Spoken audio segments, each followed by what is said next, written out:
Hello दोस्तों, कैसे हैं आप सभी। आशा है कि आप सभी सकुशल होंगे और आप लोग का पढ़ाई लिखाई भी ठीक ठाक चल रही होगी। जैसा कि आप इस इमेज में देख रहे हैं, ये कक्षा 10th का किताब है और ये जो है ज्योग्राफी का किताब है। इसे थोड़ा छोटा कर देते हैं, ठीक है। और कई सारे विद्यार्थियों का कहना है कि सर टॉपिक वाइज हमें ज्योग्राफी के क्वेश्चन आंसर को कवर करा देते तो अच्छा रहता, ताकि रिवीजन करने में आसानी होता। तो दोस्त, इस वीडियो में मैं पूरा कोशिश करूंगा कि आपको जितने भी इसका क्वेश्चन बनते हैं, यानी कि लघु उत्तरीय का 12 क्वेश्चन और दीर्घ उत्तरीय का 8 क्वेश्चन, सारे क्वेश्चनों को एक शॉर्ट वीडियो में इसे कवर करा दें, ठीक है। तो जैसा कि आप देख पा रहे हैं, ये सारे क्वेश्चन इस वीडियो में कवर होने वाले हैं। सो चलिए इस वीडियो को करते हैं अब स्टार्ट। आगे बढ़ने से पहले बस एक ही बात कहेंगे आपसे कि यदि इससे पहले के, ये तो आपका घ नंबर है, इससे पहले के अगर आप 4 वीडियो नहीं देखे हैं तो इसके डिस्क्रिप्शन बॉक्स में भी देख सकते हैं, या फिर उस वीडियो को इसी चैनल के माध्यम से आप देख सकते हैं। चलिए दोस्त, यदि आपको पता है आंसर तो आप हमसे पहले कमेंट बॉक्स में बताएंगे। और दोस्त, आपसे एक ही रिक्वेस्ट है कि लास्ट में अपना राय जरूर देंगे कि किस प्रकार के हमें वीडियो बनानी चाहिए और आपको कैसी वीडियो पसंद है। तो देखिए दोस्त, ये जो किताब है बहुत पुरानी हो चुकी है, बट इस किताब के अनुसार ही हमको आंसर बताना है। आपका पहला क्वेश्चन है कि भारत में लगभग कितने प्रकार के खनिज पाए जाते हैं। तो दोस्त, आपको बता दें कि भारत में इस किताब के अकॉर्डिंग जो है, भारत में 100 प्रकार के अयस्क पाए जाते हैं। अभी वर्तमान डाटा के अकॉर्डिंग आप कमेंट बॉक्स में बता सकते हैं, ठीक है। 2 नंबर क्वेश्चन की अगर बात करें तो 2 नंबर में कहा गया है कि इनमें से कौन लौह युक्त खनिज का उदाहरण है। तो लौह युक्त यहाँ पे पूछा गया है मेरे भाई, यानी कि किस खनिज में लोहा की मात्रा पाई जाती है। तो इसमें मैग्नीज जो होता है ना दोस्त, मैग्नीज में लोहा की मात्रा पाई जाती है। अब 3 नंबर आपका क्वेश्चन है, 3 नंबर में कह रहा है कि निम्नलिखित में से कौन सी अधात्विक खनिज का उदाहरण है। तो मेरे प्यारे मित्र, अधात्विक यहाँ पे कह दिया है। तो जैसा कि आपको पता है कि यहाँ पे अभ्रक जो है ये क्या है, अधात्विक खनिज है। जबकि यहाँ पे सोना, टीन और ग्रेफाइट, इसमें सभी में धातु की मात्रा पाई जाती है। और धातु इसमें ग्रेफाइट जो है, इसमें कार्बन की भी मात्रा पाई जाती है। 4 नंबर क्वेश्चन को देख लेते हैं। 4 नंबर में क्या कहा गया है मेरे दोस्त, 4 नंबर क्वेश्चन में कह रहा है कि किस खनिज को उद्योगों की जननी कहा जाता है। तो दोस्त, ये सबसे ज्यादा वीवीआई क्वेश्चन है, इसे आप वेरी वेरी इंपोर्टेंट करेंगे। और इसमें लोहा जो हो जाएगा, सभी उद्योगों की जननी के रूप में जाना जाता है। 5 नंबर क्वेश्चन की तरफ हम बढ़ते हैं। 5 नंबर क्वेश्चन में आपका है, देखिए दोस्त, थोड़ा फास्ट चलना पड़ेगा क्योंकि बहुत सारे क्वेश्चन हैं। कौन लौह अयस्क का एक प्रकार है। तो यहाँ पे किसमें, यानी कौन सा लौह अयस्क का प्रकार है। तो यहाँ पे हेमाटाइट जो होता है, ये लौह अयस्क का प्रकार है, ठीक है। तो इसका आंसर ख हो जाएगा। देखिए दोस्त, लोहा का प्रकार 4 होता है, जिसमें हेमाटाइट, मैग्नेटाइट, तो यहाँ पे लिग्नाटाइट होता है, जबकि लिग्नानाइट है। तो ये लोहा का प्रकार नहीं है, तो यहाँ पे हेमाटाइट हो जाएगा, ठीक है। और यहाँ पे बिटुमीन होता है, तो यहाँ पे बिटुमीन्स है, इसलिए ये भी नहीं होगा, और सभी तो होगा ही नहीं, इसलिए हेमाटाइट इसका सही होगा। क्वेश्चन नंबर 6 की अगर बात करें, कौन भारत का सबसे बड़ा लौह उत्पादक राज्य है। तो दोस्तों, आपको बता दें कि कर्नाटक जो है लोहा का सबसे बड़ा उत्पादक राज्य है। देखिए, एक उत्पादक होता है और एक भंडारण करने वाला होता है। उत्पादक का मतलब कि वो खुदाई करके निकलता है, और भंडारण करने का मतलब होता है कि वो खुदाई कम करता है लेकिन इकट्ठा ज्यादा करता है, जमा ज्यादा करता है, ठीक है। तो यहाँ पे इसका आंसर कर्नाटक हो जाएगा। 7 नंबर क्वेश्चन की बात करें तो छत्तीसगढ़ भारत का कितना प्रतिशत लौह अयस्क उत्पादन करता है। तो छत्तीसगढ़ की अगर बात करें तो मेरे प्यारे मित्र 20% ये करता है। कितना कर सकता है, 20% करता है। अब नेक्स्ट पैराग्राफ में हम आ गए हैं। यहाँ पे क्वेश्चन है, मैग्नीज उत्पादन में भारत का विश्व में कौन सा स्थान है। तो दोस्तों, आपको बता दें कि मैग्नीज उत्पादन में भारत का जो स्थान है विश्व में 3रा स्थान आता है, ठीक है। पहला कौन सा देश है, आप कमेंट बॉक्स में बताएंगे। चलिए 9 नंबर क्वेश्चन में कहा जा रहा है, एक टीन यहाँ पे देखिएगा, सॉरी, एक टन, टीन नहीं है, यहाँ पे 1 टन इस्पात बनने में कितना मैग्नीज का उपयोग होता है। तो 9 नंबर क्वेश्चन का आंसर आप कमेंट बॉक्स में बता सकते हैं। तो इसका आंसर चलिए हम ही बता देते हैं, 10 किलोग्राम हो जाएगा। यानी कि 1 टन इस्पात बनाने के लिए 10 किलोग्राम जो है मैग्नीज का उपयोग होता है। ठीक है, अगला क्वेश्चन की तरफ चलते हैं। इसका आंसर आपका ख हो जाएगा। चलिए 10 नंबर क्वेश्चन में है मेरे प्यारे मित्र, अगर वीडियो अच्छी लग रही है तो एक लाइक तो बनता है। 10 नंबर क्वेश्चन में क्या कहा गया है, उर्सा किस खनिज का सबसे बड़ा उत्पादक है। तो सबसे बड़ा उत्पादक की अगर बात करें और उर्सा है तो उर्सा मैग्नीज का सबसे बड़ा उत्पादक हो जाएगा।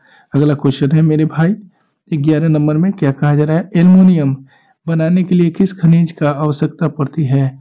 तो दोस्त जैसा कि आपको पता है कि एल्युमिनियम बनाने के लिए बॉक्साइट की जरूरत पड़ती है, इसलिए इस क्वेश्चन का आंसर ऑप्शन घ हो जाएगा। चलिए नेक्स्ट क्वेश्चन की तरफ बढ़ते हैं। आपका 12 नंबर क्वेश्चन है, देश में तांबे का कुल भंडारण कितना है। तो तांबा की अगर हम बात करें मेरे प्यारे मित्र, तो भारत में जो है 125 करोड़ कुल तांबा का भंडार है। अगला क्वेश्चन की तरफ बढ़ते हैं। आपका 13 नंबर क्वेश्चन है मेरे प्यारे मित्र। 13 नंबर में क्या कह रहा है, बिहार झारखंड में देश का कितना प्रतिशत तांबा का उत्पादन होता है, यानी कितना बिहार और झारखंड करता है। तो जब बिहार जो है बिहार से झारखंड अलग नहीं हुआ था 15 नवंबर 2000 ईस्वी को, कब 2000 ईस्वी को बिहार से झारखंड अलग हुआ था, तो उस समय की बात कहा जा रहा है। तो इसीलिए इसमें दोनों आंसर के रूप में है, क्वेश्चन में है। तो 13 नंबर क्वेश्चन का आंसर क्या हो जाएगा, उस समय 80% करता था, लेकिन अभी बढ़ जाने के बाद में बहुत सिमट गया है, 30% के आसपास बिहार में होता है, क्योंकि जितने भी खदानें हैं वो झारखंड में चली गई है। 14 नंबर क्वेश्चन की अगर बात करें तो 14 नंबर क्वेश्चन में क्या कह रहा है, सीमेंट उद्योग का सबसे प्रमुख कच्चा माल क्या होता है। तो इसमें सबसे बड़ा ये चूना पत्थर होता है। तो सीमेंट में क्या क्या होता है मेरे प्यारे मित्र, लाइम, सिलिका और एल्यूमिना। क्या होता है, लाइम,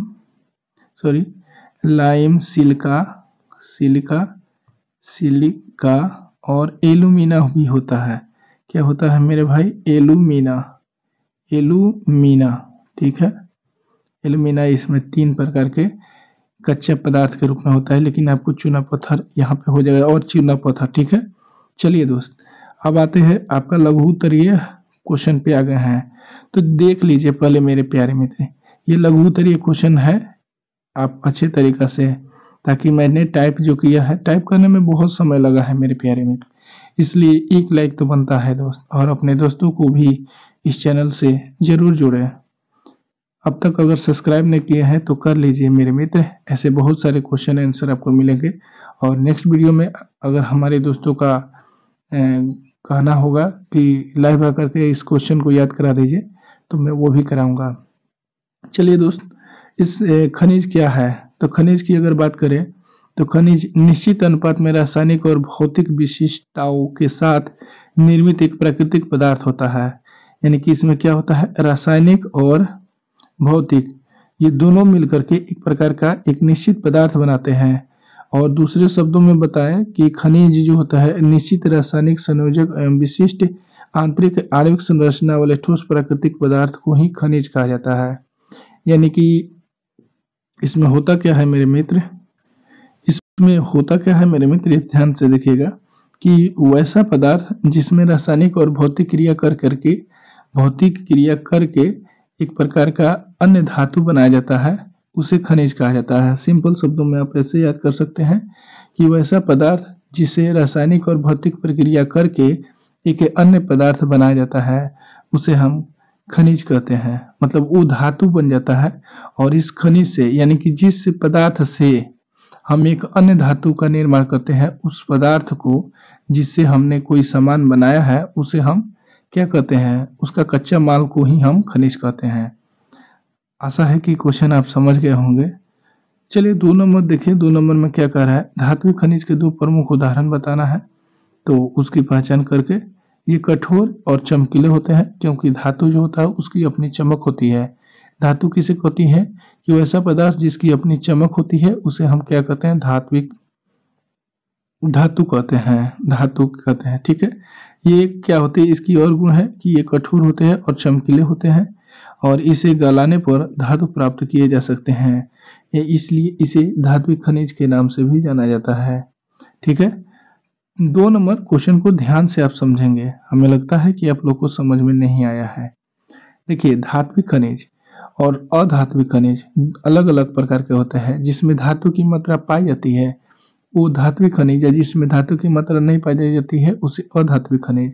अधात्विक जैसे कि ऐसा जैसे मान लीजिए लकड़ी वगैरह, इसमें धातु की मात्रा नहीं है, ठीक है।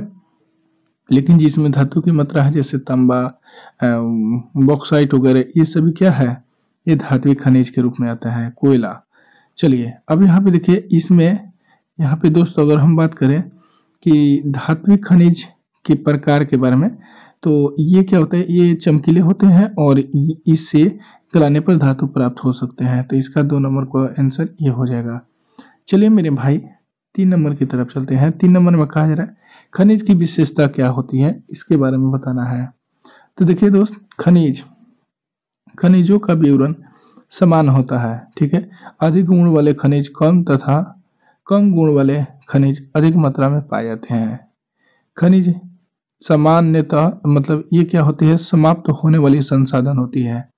यानी कि खनिज ऐसा नहीं है कि अनंत काल तक चलती रहेगी, वो कभी भी समाप्त हो सकती है। और खनिज के बारे में सबसे इम्पोर्टेंट बात मेरे भाई यही है, और यही पॉइंट आपको नंबर भी दिलाएगा। एक बार खनिज का अगर हम इस्तेमाल कर लेते हैं तो वह पुनः उपयोग में नहीं आता है। यानी कि एक बार खनिज का हम उपयोग कर लेंगे तो दोबारा उस खनिज का उपयोग नहीं कर सकते हैं, उसे ही हम क्या कहते हैं, खनिज कर सकते हैं।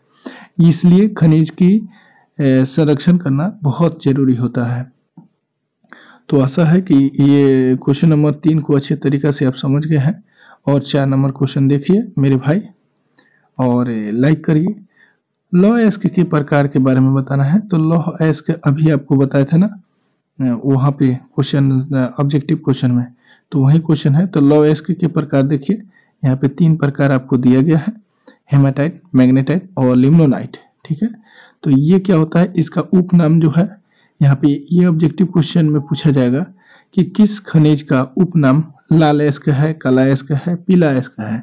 तो मेरे भाई हेमाटाइट को लाल अयस्क भी कहा जाता है और मैग्नेटाइट को काला अयस्क कहा जाता है और लिम्नोनाइट को पीला अयस्क भी कहा जाता है। तो आशा है कि ये पॉइंट आप अच्छे तरीका से समझ गए होंगे। 5 नंबर क्वेश्चन देख लेते हैं दोस्त। देखिए मेरे भाई, क्वेश्चन बहुत ज्यादा है इसलिए थोड़ा फास्ट ही चल सकते हैं हम। 5 नंबर में है, जिस दिन मैं आपको लाइव डिस्कशन कराऊंगा उस दिन आपको बहुत समझाएंगे, एक एक पॉइंट को समझाते हुए चलेंगे, ठीक है। लौह, यहाँ पे क्या कर रहे हैं क्वेश्चन में, लोहे के प्रमुख उत्पादक राज्य का नाम बताना है। तो लोहा के सबसे अधिक कर्नाटक, छत्तीसगढ़, उड़ीसा, गोवा, झारखंड और महाराष्ट्र और आंध्र प्रदेश, तमिलनाडु इत्यादि राज्य हो जाएंगे, ठीक है। उड़ीसा में लोहा का उत्पादन होता है, ठीक है मेरे भाई। 5 नंबर क्वेश्चन का आंसर आपका मिल गया। 6 नंबर में क्या कह रहा है देखिएगा ध्यान से, झारखंड के मुख्य लौह अयस्क के जिलों के नाम बताए। यानी कि झारखंड में कौन कौन से जिला है जो लोहा का उत्पादन करता है। तो सिंहभूम, पलामू, धनबाद, हजारीबाग, संथाल, परगना एवं रांची। मेरे मित्र, झारखंड के बारे में बार बार चर्चा इसलिए किया जा रहा है क्योंकि बिहार का पड़ोसी है और यह हाल ही में मतलब 2000 ईस्वी में झारखंड बिहार से अलग हुआ था। 7 नंबर क्वेश्चन है, मैग्नीज के उपयोग पर प्रकाश डाले। तो मैग्नीज का उपयोग हम कहाँ कहाँ करते हैं, तो जैसा कि आपको बात पता होगा कि जो पेंट करते हैं उसमें भी हम लोग मैग्नीज का इस्तेमाल करते हैं, शुष्क सील में मैग्नीज का इस्तेमाल करते हैं। इसके साथ देखिए, जल रोधी इस्पात बनाने में मैग्नीज का इस्तेमाल होता है, चमड़ा उद्योग में, माचिस उद्योग में और फोटोग्राफी में भी मैग्नीज का इस्तेमाल होता है। और पेट के कीटनाशक दवा बनाने के लिए इसका इस्तेमाल किया जाता है। तो दोस्त आपको 7 नंबर का आंसर मिल गया। दोस्तों इसको एक बार 2 बार बार बार देखिएगा तो ये आपको रिपीट हो जाएगा, तो याद हो जाएगा। 8 नंबर क्वेश्चन है, एल्युमिनियम के उपयोग का उल्लेख करें। यानी कि एल्युमिनियम का उपयोग हम लोग कहाँ करते हैं।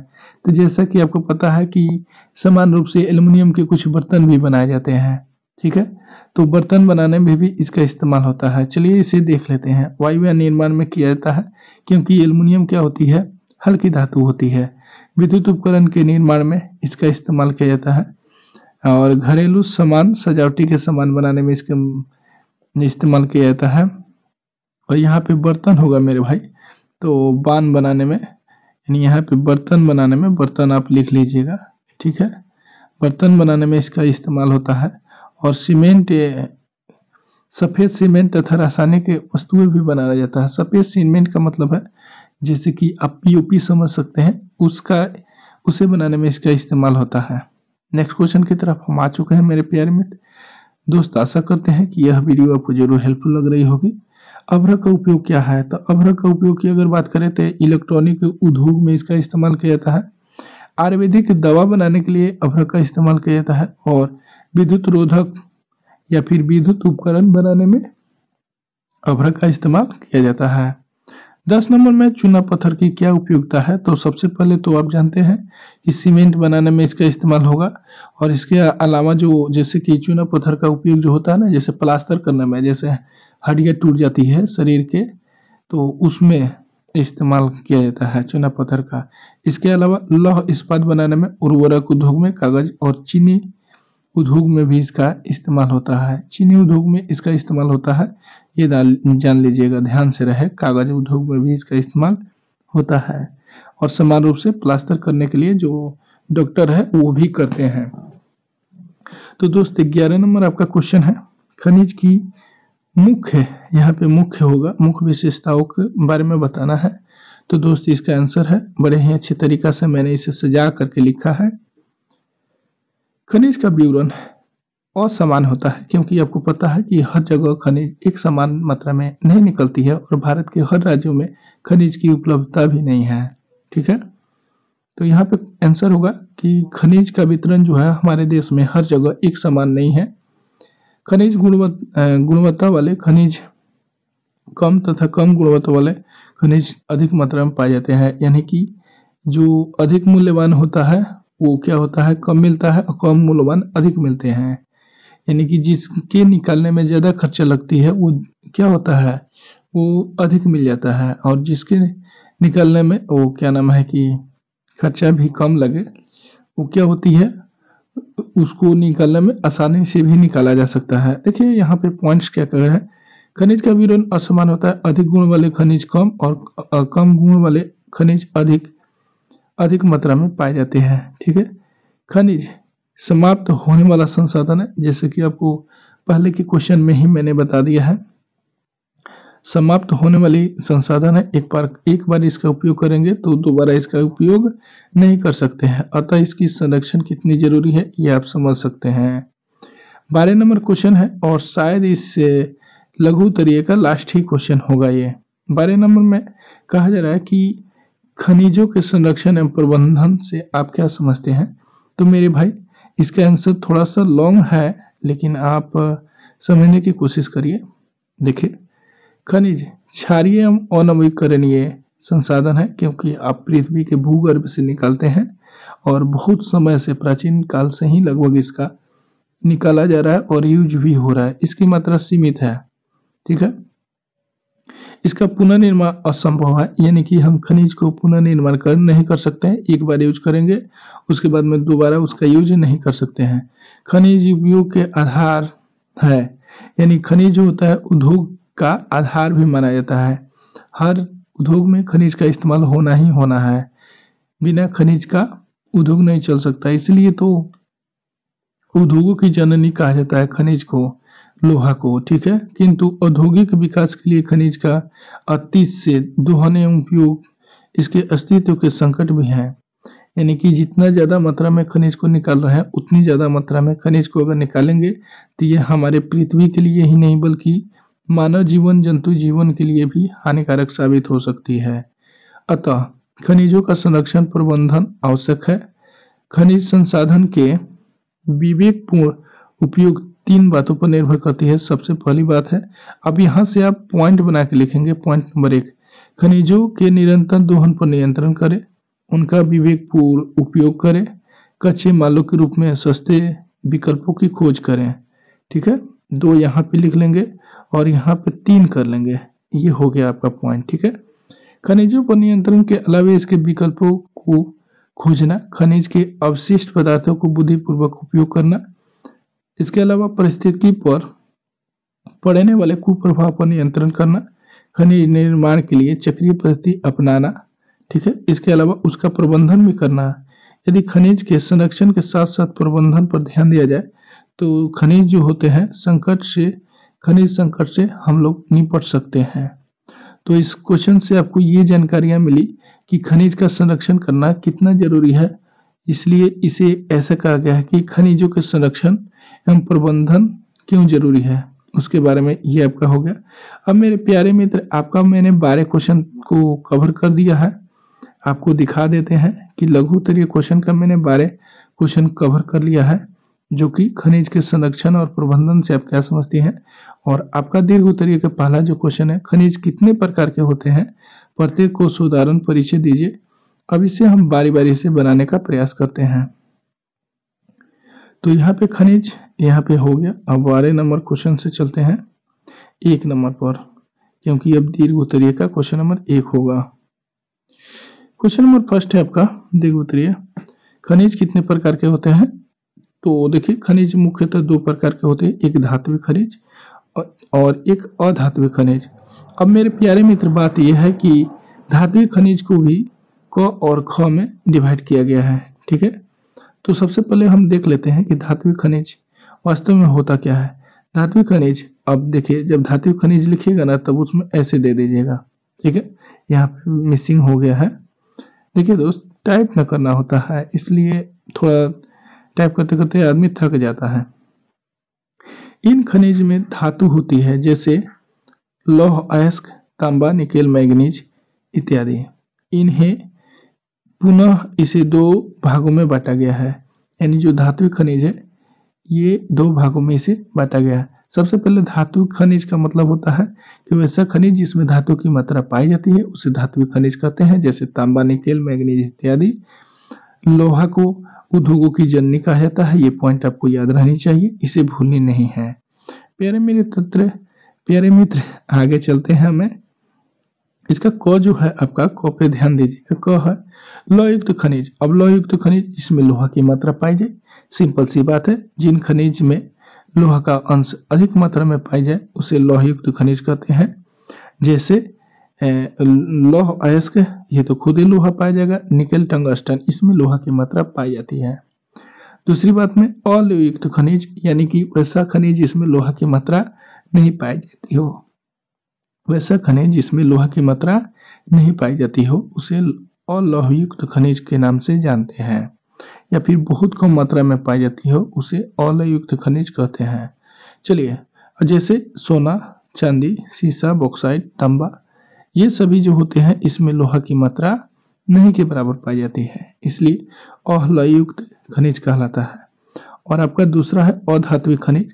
तो इसमें धातु की मात्रा होती ही नहीं है, यानी कि इसमें धातु की मात्रा नहीं होगी, उसे अधात्विक खनिज कहेंगे। जैसे चूना पत्थर, अभ्रक, जिप्सम, ये सभी क्या है, अधात्विक खनिज है। अब देखिए दोस्त, धात्विक खनिज है, धात्विक खनिज। अब इसमें देखिए अधात्विक खनिज जो होती है, यहाँ पे मिस्टेक हो गया है मेरे भाई, होगा थोड़ा सा, यहाँ पे आप सुधार कर लेंगे, नहीं तो हमको भी कंफ्यूज करा दिया। देखिए यहाँ पे सही हो गया, टाइपिंग थोड़ा सा मिस्टेक हो गया, इसके लिए माफ कीजिएगा, माफी चाहते हैं। तो मेरा भाई अधात्विक खनिज मैं समझा तो रहा हूँ आपको। अधात्विक खनिज जिसमें धातु की मात्रा नहीं पाई जाती है उसे अधात्विक खनिज कहते हैं। और इसे भी 2 प्रकार में बांटा गया है। पहला क्या था, धात्विक खनिज में जिसमें धातु की मात्रा पाई जाती है, यानी कि ऐसे खनिज जिसमें लोहा की मात्रा पाई जाती हो, जिसमें लोहा की मात्रा नहीं पाई जाती हो, यानी लौहयुक्त और अलोहयुक्त होता है ये धात्विक खनिज में। और अधात्विक खनिज में जिसमें धातु की मात्रा पाई जाती हो और जिसमें धातु की मात्रा नहीं पाई जाती हो, यानी कि कहने का मतलब है इसे 2 प्रकार में, अब इसमें कार्बन के अनुसार इसे बांटा गया है। तो यानी कार्बनिक खनिज और अकार्बनिक खनिज। जिसमें जीवाश्म होते हैं वे पृथ्वी के दबे प्राणी पादप जीवों में परिवर्तित हो जाते हैं, इसे कार्बनिक खनिज कहा जाता है। जैसे कि कोयला, पेट्रोलियम इत्यादि होता है, ठीक है। और अकार्बनिक खनिज यानी कि ये क्या होता है, जिसमें जीवाश्म नहीं पाए जाते हैं, जैसे अभ्रक और ग्रेफाइट। मेरे प्यारे मित्र, इसे रिकॉल करने का हम प्रयास करते हैं, जिसे आपको आसानी से समझ में आ सके। सबसे पहले आपका क्वेश्चन क्या कह रहा है इसे ध्यान से समझेंगे। खनिज के बारे में बताना है और खनिज के प्रकार के बारे में बताना है। तो सबसे पहले मेरे भाई बात यह है कि खनिज जो होती है दो प्रकार की होती है, एक धात्विक खनिज और एक अधात्विक खनिज। तो देखिए मेरे भाई, धात्विक खनिज वैसे खनिज होते हैं जिसमें धातु की मात्रा पाई जाती है और अधात्विक खनिज जिसमें खनिज की मात्रा नहीं पाई जाती है। अब मेरे भाई यहाँ पे बात यह है, मेरे दोस्त, मेरे प्यारे मित्र, मेरे सखा, कि धात्विक खनिज को दो भागों में बांटा गया, ठीक उसी प्रकार से अधात्विक खनिज को भी दो भागों में बांटा गया है। मेरे भाई, धात्विक खनिज को जो दो भागों में बांटा गया वो लोहा के आधार पे, यानी कि जिसमें लोहा की मात्रा पाई जाती है उसे लौह धातु, और जिसमें लोहा की मात्रा नहीं पाई जाती है उसे अलौह धातु कहा जाता है। ठीक उसी प्रकार अधात्विक खनिज में यहाँ पे मैंने आपको बताया था कि मिसिंग हो गया है, यहाँ पे अ होगा, अधात्विक खनिज। तो अधात्विक खनिज को कार्बन के आधार पे बांटा गया है, जिसमें कार्बन की मात्रा पाई जाती है उसे कार्बनिक खनिज कहा जाता है, और जिसमें कार्बन की मात्रा नहीं पाई जाती है उसे अकार्बनिक खनिज पाया जाता है। अब उदाहरण को हमको ऑब्जेक्टिव क्वेश्चन में पूछेगा कि ये अलौहयुक्त है या फिर अलौहयुक्त धात्विक खनिज है या फिर अधात्विक है, तो आपको बताना है कि धात्विक खनिज है और लौहयुक्त है। तो लौहयुक्त को आपको पहचानना पड़ेगा कि जिसमें लोहा की मात्रा पाई जाए, जिसमें निकेल आ जाएगा और टंगस्टन आ जाएगा और लौह से आ जाएगा। ठीक उसी प्रकार से इसमें लोहा की मात्रा नहीं पाई जाती है, जैसे कि चांदी, सोना और शीशा, तांबा, ये सभी क्या होती है, अलौहयुक्त होती है, इसमें लोहा की मात्रा नहीं पाई जाती है। ठीक उसी प्रकार से जिसमें कार्बन की मात्रा पाई जाती है, जिससे जैसे अभ्रक हो गया, जिप्सम हो गया, चूना पत्थर, इसमें कार्बन की मात्रा पाई जाती है। या फिर ग्रेफाइट भी होता है, इसमें ग्रेफाइट सबसे ज्यादा इंपॉर्टेंट है, ये कार्बनिक खनिज के अंतर्गत आता है। अब दूसरी बात करें कार्बनिक खनिज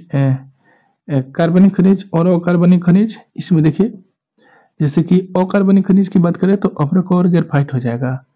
तो मेरे प्यारे मित्र, हमने दोबारा इसको आपको बता दिया है, ये इंपॉर्टेंट क्वेश्चन था इसलिए आपको बार बार मैं समझा रहा था। क्वेश्चन नंबर 2 है वो दीर्घ उत्तरीय क्वेश्चन का। तो यहाँ पे क्वेश्चन क्या कर रहा है, थोड़ा ध्यान से आप पढ़ेंगे और समझने का प्रयास करेंगे। धात्विक एवं अधात्विक खनिजों में क्या अंतर है, तो इसे तुलना करना है। तो मैंने जो भी अभी आपको क्वेश्चन बताया है, बस दोनों क्वेश्चनों को आपको आंसर को दोनों तरफ लिख देना है। एक तरफ लिखना है धात्विक खनिज और एक तरफ लिखना है अधात्विक खनिज, और उसकी विशेषता के बारे में आपको लिख देना है। जैसे कि मैंने आपको बताया है यहाँ पे, वैसे ही आपको लिखना है। चलिए देखिए, पहला क्या हो जाएगा, यहाँ पे धात्विक खनिज को मैंने लिखा और आप दूसरे पॉइंट को, आप यहाँ पे धात्विक खनिज मैंने लिखा है तो आप यहाँ पे अधात्विक खनिज लिखिएगा, बीच में खच्चा काट दीजिएगा ऐसे। उसके बाद में ये हो जाएगा 1 नंबर, तो इधर भी 1 आएगा, इधर 2 तो इधर भी 2, इधर 3 तो इधर भी 3, यहाँ 4 तो 4। ऐसे अच्छा लगता है। अगर वैसा नहीं लिखेंगे, ऐसा भी लिखेंगे तो ये भी सही है, कोई गलत नहीं काट सकता है। तो मेरे भाई यहाँ पे देखिए इसका अंतर क्या है। पहला अंतर हो जाएगा, धात्विक खनिज को गलाने पर धातु प्राप्त होती है, क्योंकि धात्विक खनिज है, ये कठोर एवं चमकीले होते हैं। ये लोहड़ी अग्नि रोके से भी मिलते हैं, यानी कि अग्नि चट्टान में इसका बहुलता होती है। इन्हें पीट करके तार भी बनाया जा सकता है और पीटने पर ये टूटते नहीं हैं। ठीक है, और इसमें आते हैं ठीक उसी प्रकार से ये अधात्विक खनिज है।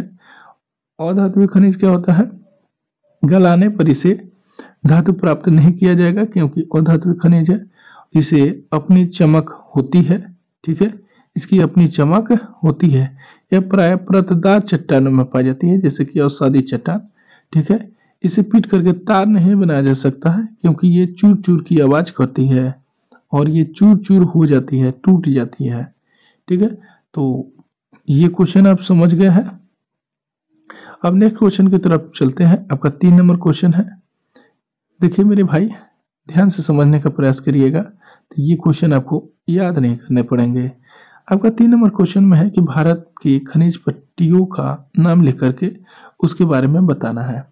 ठीक है, तो मेरे भाई, मेरे प्यारे दोस्त, भारत के अधिकांश खनिज 3 पट्टियों में बटे होते हैं। अब ये कौन कौन से पट्टी है, उत्तरी पट्टी का पठार और दक्षिणी पट्टी का पठार और पूर्वी पश्चिमी प्रदेश। ठीक है, अब इसे एक एक करके जानने का प्रयास करते हैं। पहला, उत्तरी पूर्वी पठार। अब यहाँ पे 3 डॉट दे देंगे ऐसे, और इसके बारे में लिखने का प्रयास करेंगे। तो मेरे दोस्त, मेरे भाई, यह देश की सबसे घनी खनिज होती है। ये जो होती है, यह देश के सबसे घनी खनिज पट्टी है, जिसमें छोटे नागपुर के पठार कहाँ पे है? उड़ीसा का पठार, छत्तीसगढ़ का पठार तथा पूर्वी आंध्र प्रदेश का पठार। छोटे नागपुर के जो पठार है वो झारखंड में पड़ता है मेरे भाई, ये ध्यान रखेंगे।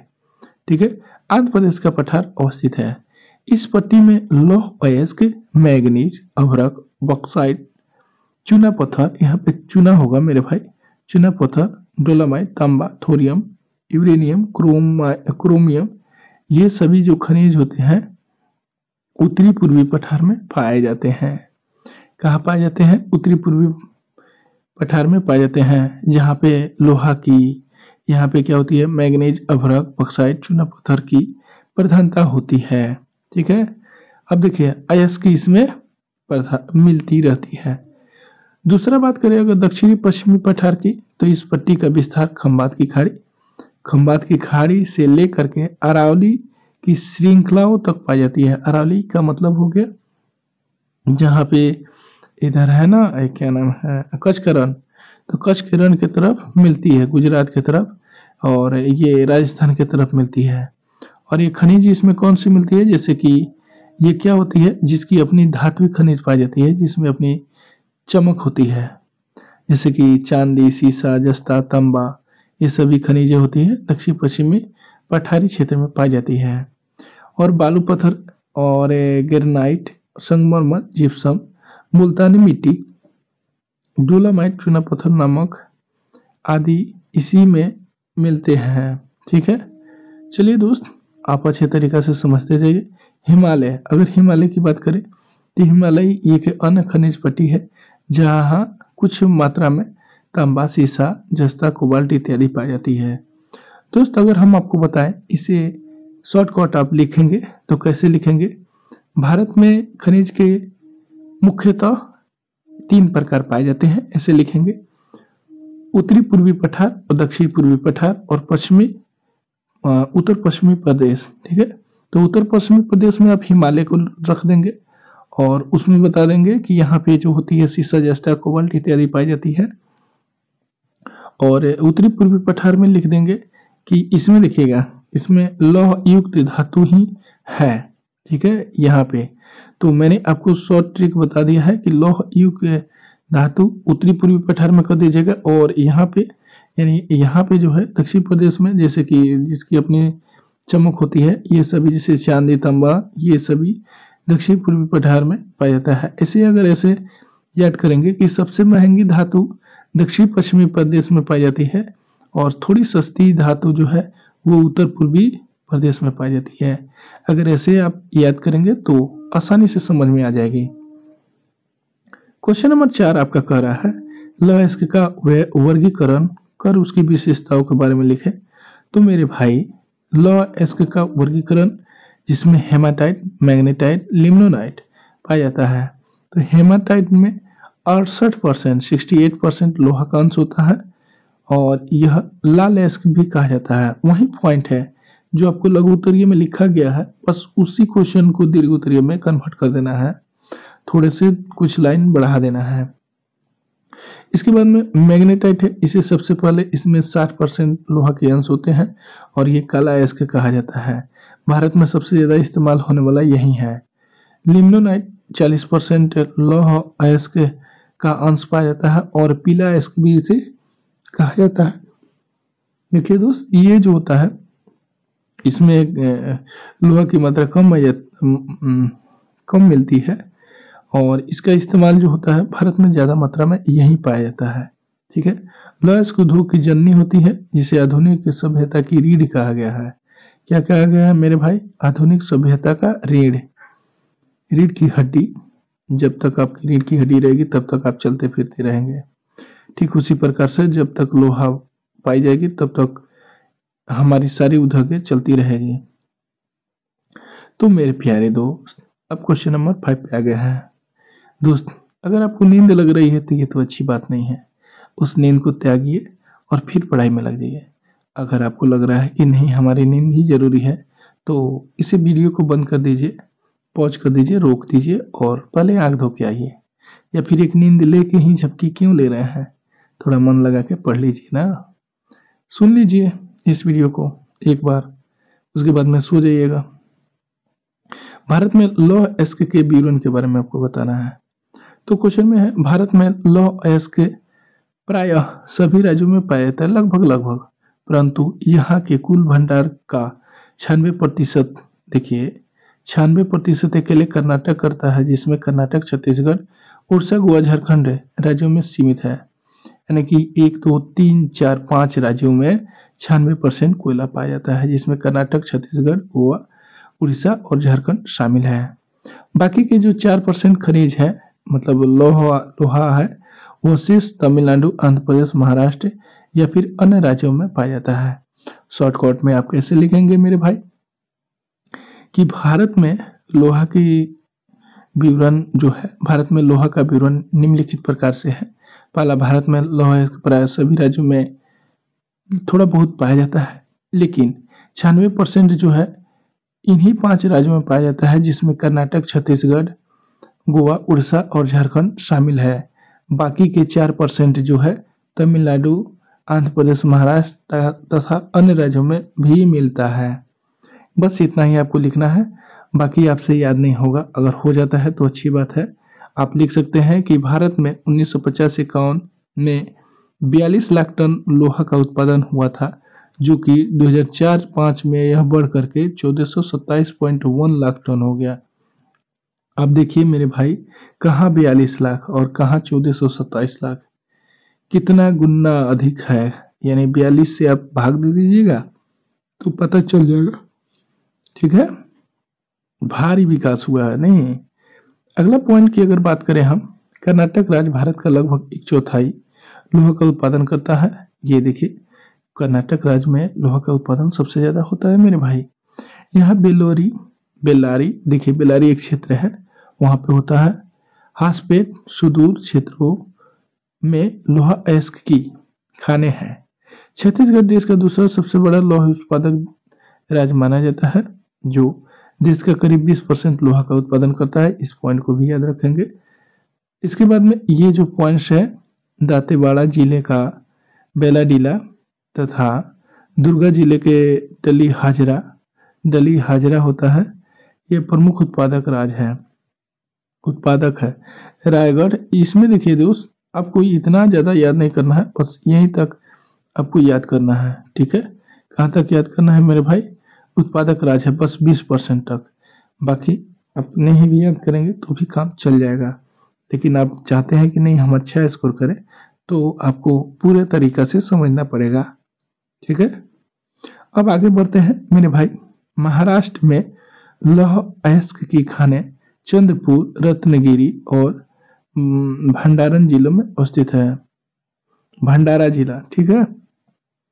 आंध्र प्रदेश के कासिम नगर, वरंगल, कुर्नूल, कपड़ा आदि जिलों में लौह अयस्क उत्पादक होता है, जबकि तमिलनाडु में तीर्थमलाई पहाड़ी पर ये निकलता है, ठीक है, जो कि नीलगिरी की पहाड़ी में स्थित है। कहाँ स्थित है मेरे भाई, नीलगिरी की पहाड़ी में ये स्थित है। तो दोस्त, आपका 5 नंबर कंप्लीट हुआ। अब आ गए हम 6 नंबर में। 6 नंबर आपका क्वेश्चन जो कर रहा है, बहुत ही प्यारा क्वेश्चन है। मैग्नीज तथा बॉक्साइट की उपयोगिता तथा देश में इसके विवरण का भी चर्चा करें। दोस्त, एक ही रिक्वेस्ट है कि अब तक अगर एक लाइक नहीं किया है तो एक लाइक कर दीजिए मेरे भाई, और अपने दोस्तों के पास जरूर शेयर कीजिए, क्योंकि इस कंटेंट को तैयार करने में बहुत टाइम लग जाता है। अभी समझ सकते हैं, आप खुद समझिए ना कि आपको अगर एक पेज लिखना हो तो कितना टाइम लगता है, और मैं कितना पेज टाइप किया हूँ। मैग्नीज और बॉक्साइट भारत के 2 महत्वपूर्ण खनिज हैं। मैग्नीज की उपयोगिता, यह इस्पात को कठोर और मजबूत बनाने में प्रयोग होता है, ठीक है। साथ ही यह बैटरी, कांच, रसायन और रंग बनाने में भी इसका उपयोग होता है। अब देखिए दोस्त मेरे भाई, मैग्नीज की अगर विवरण की अगर बात करें, मैग्नीज कहाँ कहाँ पे पाया जाता है, तो यह मुख्य रूप से मध्य प्रदेश में कहाँ पे, तो बालाघाट में। महाराष्ट्र के कहाँ पे, तो भंडारा। उड़ीसा के कहाँ, तो सुंदरगढ़। और कर्नाटक में भी पाया जाता है। बक्साइट की अगर बात करें, अभी तो आप मैग्नीज के बारे में जान लिए, तो उसमें आपको बता रहा हूँ ना कि आप पहले इसे नोट कर लें। इसके बाद में जब मैं वीडियो आऊँगा, लाइव आऊँगा समझाने के लिए ऑब्जेक्टिव क्वेश्चन के थ्रू या फिर सब्जेक्टिव क्वेश्चन के थ्रू, तो मैं आपको ऐसे एडवांस बना दूंगा कि आपको लिखने का हैबिट हो जाएगा।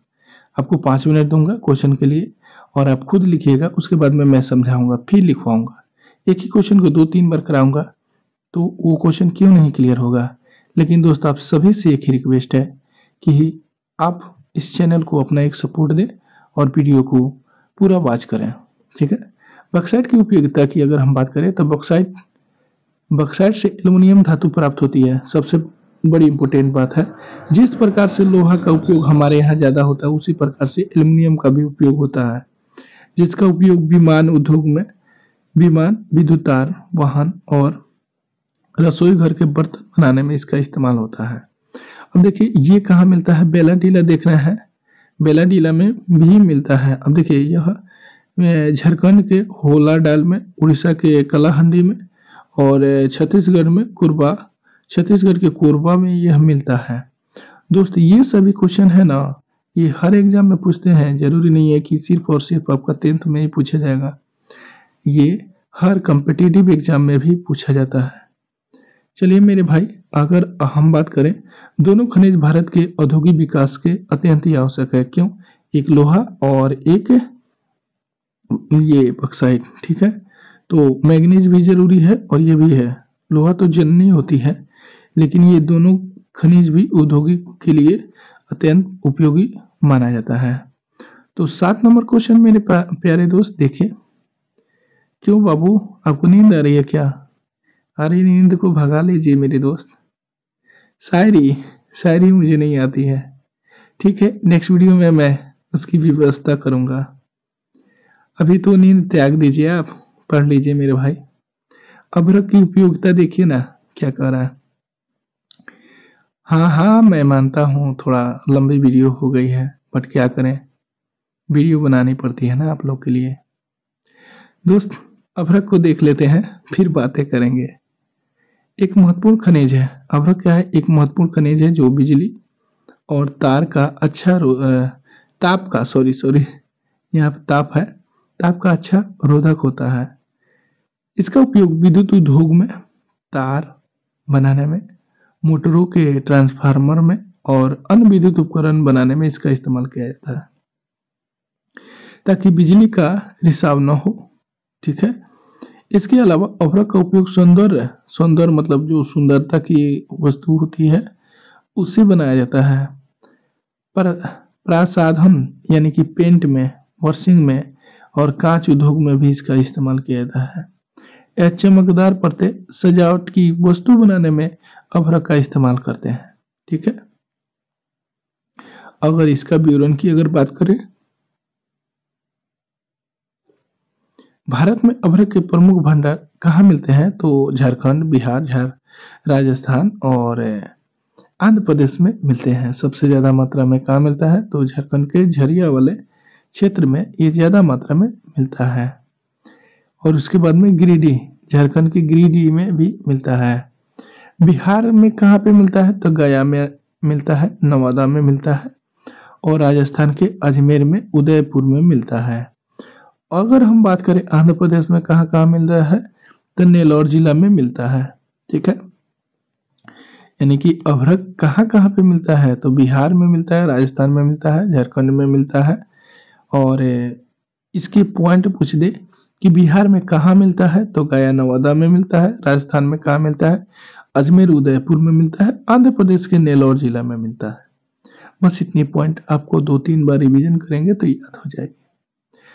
अगर हम बात करें, भारत अभ्रक उत्पादन में विश्व में अग्रणी देश है।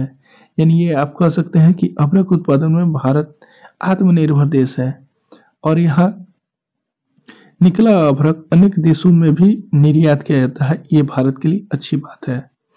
इस प्रकार अभ्रक भारत के औद्योगिक और आर्थिक विकास में महत्वपूर्ण योगदान देता है। किसी भी चीज में अगर बात करें भारत अग्रणी है तो ये समझ लीजिए भारत के लिए उससे अच्छी बात क्या हो सकती है। तो दोस्त इस वीडियो का ये लास्ट क्वेश्चन होगा और इसके बाद में आपका क्वेश्चन समाप्त हो जाता है। ठीक है। क्वेश्चन नंबर 8, खनिजों के संरक्षण के उपाय बताना है। जाहिर सी बात है मेरे दोस्त, आपको किसी भी वस्तु की सेवा करने के लिए या फिर सुरक्षा करने के लिए कहा जाए तो आप क्या करेंगे? सबसे पहले ये देखेंगे मेरे मित्र कि उसको नुकसान कहाँ कहाँ से हो सकता है। अब जब आपको नुकसान पता चल जाएगा तो आप उस नुकसान को रोकेंगे, और वो नुकसान को जब आप रोक देंगे तो उसका संरक्षण खुद ब खुद हो जाएगा। आपको कुछ करने की जरूरत नहीं है। तो चलिए हम इसका आंसर के तरफ बढ़ते हैं। हवाओं को मोड़ दो, तूफानों को रोक दो, लेकिन अपनी तैयारी को जारी रखो। ए मेरे दोस्त, किसी को मत देखो, अपने मार्ग में आए हुए हर बाधाओं को तोड़ दो। आगे बढ़ो मेरे वीर, मेरे योद्धाओं, नए युग के योद्धाओं, और अपने मंजिल को फतह करो। तो ये रही आपकी मोटिवेशनल बातें, और आप कितने मोटिवेट हुए फिर पढ़िए, फिर आपको बताएंगे। खनिज क्षयशील एवं अनवीकरणीय संसाधन है। खनिज क्या है? क्षयशील एवं अनवीकरणीय संसाधन है। इसकी मात्रा सीमित है, उसका पुनर्निर्माण असंभव है। यानी जो खनिज होती है, एक बार इस्तेमाल करिएगा तो दोबारा इस्तेमाल आप नहीं कर सकते हैं। वही तो बार बार मैं कह रहा हूँ, समझा दे रहा हूँ। खनिज उद्योग का आधार है, किंतु औद्योगिक विकास के लिए खनिज का अतिशय दोहन उपयोग उनके अस्तित्व के लिए संकट है। यानी कहने का मतलब है कि जिस मात्रा में हम खनिज निकाल रहे हैं ठीक है, लेकिन हम थोड़ी सी कम करें ताकि खनिज हमारे भविष्य में बनी रहे। अतः खनिजों का संरक्षण एवं प्रबंधन आवश्यक है, यानी कि बेकार इस्तेमाल हम नहीं करें।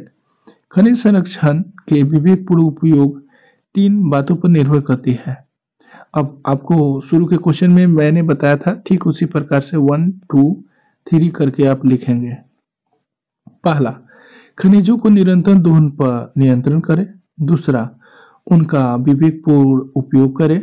और तीसरा यहाँ पे है कि कच्चे माल के रूप में सस्ते विकल्पों की खोज करें। यानी कि जरूरी नहीं है कि हर बात पे मतलब झगड़ा हो। ठीक उसी प्रकार से कि थोड़े थोड़े खनिज की आवश्यकता हो, उसके लिए भी हम खनिज का दोहन करें। कोशिश करें कि उसके जगह पे किसी और खनिज का इस्तेमाल किया जाए या फिर और कच्चे माल का इस्तेमाल किया जाए। जैसे अगर पेट्रोलियम की बात करें तो पेट्रोलियम आप कितना निकालेंगे, वो भी एक प्रकार का खनिज है। अब क्या होता है कि पेट्रोलियम में जैसे कि उसमें क्या होता है कि बिहार सरकार ने बोला है कि हम पेट्रोलियम में लगभग 20% तक, जैसे कि वो होता है ना मकई को मिला करके उसका यूज कर लेंगे।